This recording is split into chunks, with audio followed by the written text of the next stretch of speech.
July 1st, 2025. To the one meant for me. It's been a long time since I've written a letter, a long time since I've truly sat down with the intention of writing, not to transcribe, not to rewrite and perfect, but to just write, to you. I've had a near insurmountable time over the last few months, which, truth be told, have somehow managed to feel like years, but with a chortle in the back of my mind, I acknowledge that I made it. It hasn't gone exactly the way I envisioned it, but that has a lot to do with the unseen hand that guides me and my pathway. It has been an absolute flip compared to last summer. My items and personal belongings are all over the house, possessed in a spiritual nature, and I am unable to do anything. In a hilarious way, you could say that I have daddy issues.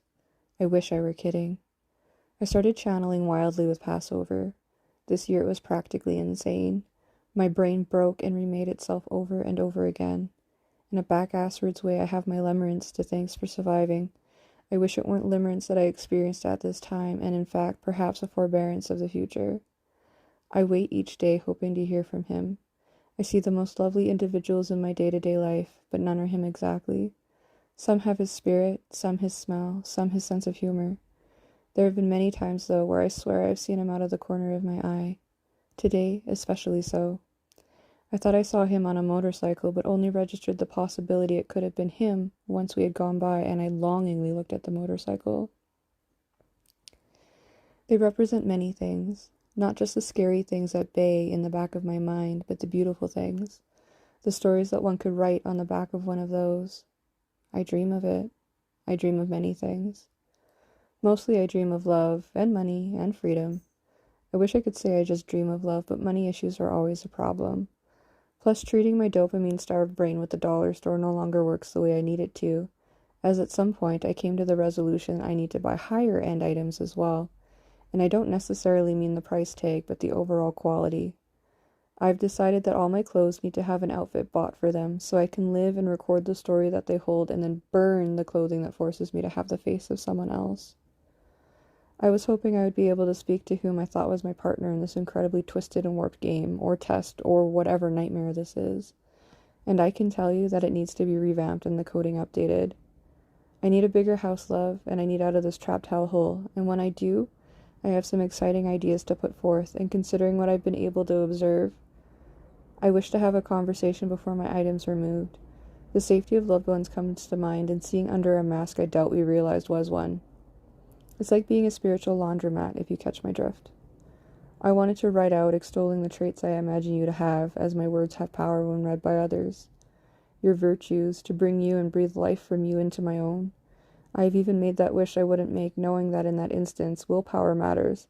Hence, I adore and respect free will power. You should have seen the fire brought to life the way I needed it to. I have too much to do, not enough time, while overheating. I thought this year would finally be my year. I have always known for someone to love me, it would need to be a choice. I have always been strong in my choices, and I hoped this year I would discover as to why. Happy Canada Day, big guy. After the visit to the ward, it's unfortunately interesting to see how something that important got mixed up. And I'm posting this to unsent letters in case you see it and recognize my words, as this is where we first found out about our visceral reactions to each other and our words. I'm ready for change, love. I saw one of those GIF things where the wife demanded the husband home right now. We may not be married yet, and I don't want to get married, period, because of feeling owned. But I will to the person I love enough to protect my rights in their own, and more specifically, medical proxy. There's a reason why that this is cyclical.